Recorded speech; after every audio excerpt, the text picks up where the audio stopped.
keresahan besar rakyat. Apa itu? Urusan makan, urusan kerja, urusan masa depan. Di dapur banyak keluarga hari ini, lauk terasa makin tipis.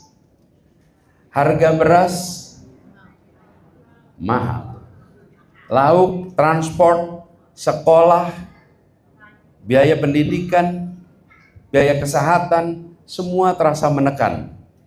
Tapi di sisi lain, laporan-laporan ekonomi mengatakan dan bunyinya bagus-bagus. Jurangnya ada di sini nih. Ini jurangnya nih. Apa yang terjadi?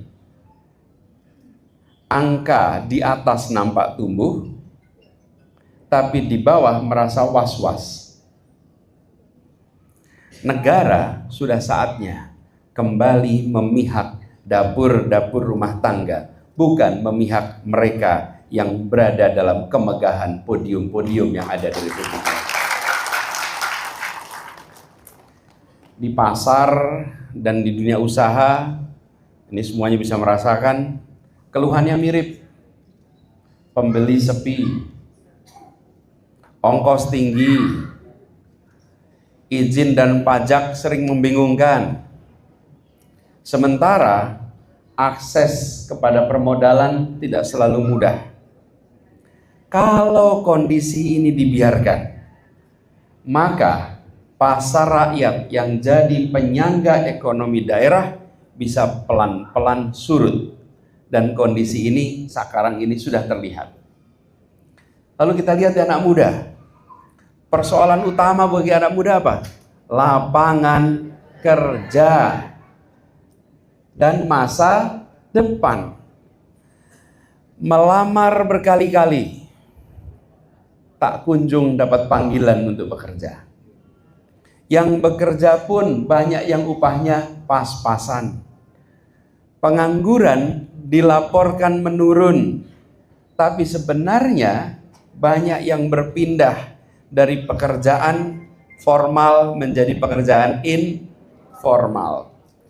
Yang artinya apa? Kalau pekerjaan informal itu perlindungan sosial lemah, perlindungan hukum lemah. Memang masih tercatat bekerja, tapi upahnya tak layak. Dan kita harus pahami ini sebagai sebuah kenyataan. Jadi, janji tentang lapangan pekerjaan itu harus diterjemahkan menjadi program yang sejak sekarang juga menyentuh para pencari kerja. Utamanya anak-anak muda. Dan ini harus dikerjakan sekarang, bukan nanti-nanti.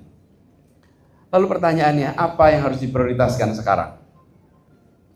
Dalam kondisi tekanan hidup seperti ini, negara tidak boleh sibuk mengejar seremoni dan proyek-proyek yang berbiaya besar, tapi manfaatnya belum tentu dirasakan oleh rakyat. Apalagi kalau menimbulkan beban hutang yang harus ditanggung oleh seluruh rakyat, padahal manfaat proyeknya hanya dirasakan oleh sebagian kecil. Kita ingat pernah ada pembangunan kereta api cepat dari Jakarta ke Bandung. Yang menanggung adalah rakyat dari Sabang sampai Merauke. Yang merasakan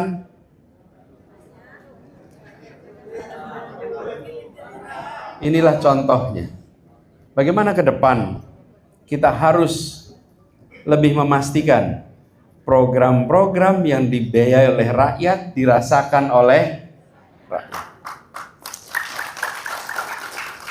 Jadi energi fiskal, energi politik harus diarahkan ke meja makan keluarga dulu. Bansos yang datanya benar, bantuan yang bisa sampai tanpa potongan, layanan yang cepat kepada warga, itu yang betul-betul dibutuhkan. Negara yang kuat itu akan melepaskan beban rakyat yang paling bawah dulu. Jadi kalau negara kuat itu bukan meringankan yang di atas, tapi harus meringankan yang di bawah. Dan program-program besar yang menyangkut anak dan keluarga harus menjadi prioritas penting. Pelaksanaannya harus aman, harus rapi, dan bisa diaudit. Tapi kalau programnya baik, eksekusinya tergesa-gesa, mutunya dikompromikan, keselamatan dikorbankan, maka anak-anak kita yang justru menjadi korban. Lebih baik sedikit, bertahap, pelan tapi pasti sampai ke setiap anak, daripada cepat tapi menimbulkan masalah dalam pelaksanaannya. Dan kita bisa saksikan kebutuhan tentang lapangan kerja ini bisa digenjot sebetulnya lewat program-program padat karya yang langsung menyentuh kota dan desa. Sederhana, pembangunan saluran air, irigasi kecil, jalan lingkungan, pasar rakyat, sanitasi rumah susun sewa. Itu semua adalah model-model yang bisa menyerap tenaga kerja, bisa menggerakkan ekonomi lokal, dan rakyat bisa melihat dengan mata kepala sendiri bahwa negara memang bekerja untuk rakyatnya. Dan bersama dengan itu, kita lihat usaha kecil yang hari ini kembang kempis.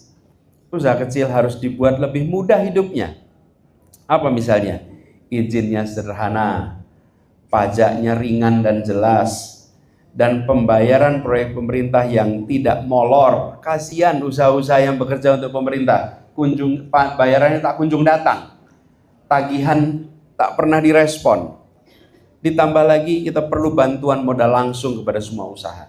Ini adalah contoh yang perlu dikerjakan oleh pemerintah. Nah, bagaimana pemerintah perlu membenahi ini semua? Ada satu hal yang juga dirasakan oleh publik. Apa itu? Yang kita tonton, struktur pemerintah makin gemuk, lembaga pemerintah makin bertambah. Di saat yang sama, daerah diminta untuk efisien, rakyat diminta untuk berhemat. Ini pesannya menjadi tidak konsisten. Ada penambahan badan-badan baru di berbagai tempat, sementara Pemda di seluruh Indonesia diminta untuk lebih efisien.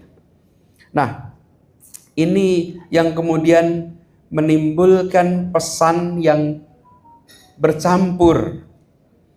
Ketika rakyat mendengar pejabat bicara efisiensi, rakyat tentu senang.